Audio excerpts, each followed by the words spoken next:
சேலம் மாவட்டம் வாழப்பாடி அருகே அமமுக கிழக்கு மாவட்ட செயலாளர் சண்முகம் வந்த காரிலிருந்து 16,86,000 ரூபாய் பணத்தை தேர்தல் பறக்கும் படையினர் பறிமுதல் செய்த சம்பவம் பரபரப்பை ஏற்படுத்தியுள்ளது. அதன் கூடுதல் விவரங்களை எமது செய்தியாளர் வினோத் வழங்க கேட்கலாம். வணக்கம் வினோத், முழு விவரம். சேலம் மாவட்டம் வாழப்பாடி அருகே தேர்தல் பறக்கும் படை அதிகாரிகளால் இன்றைய தினம் 18.85 லட்சம் ரூபாய் பறிமுதல் செய்யப்பட்டிருக்கிறது. சேலம் மாவட்டம் முழுவதும் தேர்தல் பறக்கும் படை அதிகாரிகள் தொடர்ந்து வாகன சோதனையில் ஈடுபட்டு வருகிறார்கள். இது மட்டுமல்லாமல் மாவட்டங்களை இணைக்கக்கூடிய பகுதிகளில் தீவிர கண்காணிப்பும் செய்து வருகிறார்கள். இந்த நிலையில்தான் சேலம் மாவட்டம் வாழப்பாடி பகுதியில் இந்த தேர்தல் பறக்கும் படை அதிகாரிகள் வாகன சோதனையில் ஈடுபட்டுக் கொண்டிருந்த போது அம்மா மக்கள் முன்னேற்ற கழகத்தின் கிழக்கு மாவட்ட செயலாளர் சண்முகம் என்பவருக்கு சொந்தமான காரில் பறக்கும் படைத்துறை அதிகாரிகள் சோதனை மேற்கொண்டனர்.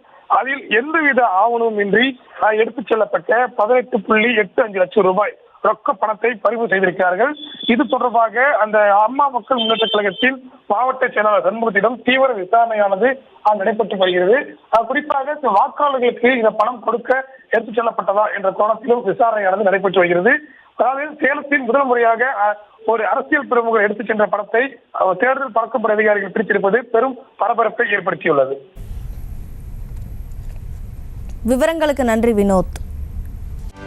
செய்திகளை உடனுக்குடனும் துல்லியமாகவும் தெரிந்து கொள்ள சப்ஸ்கிரைப் பண்ணுங்க.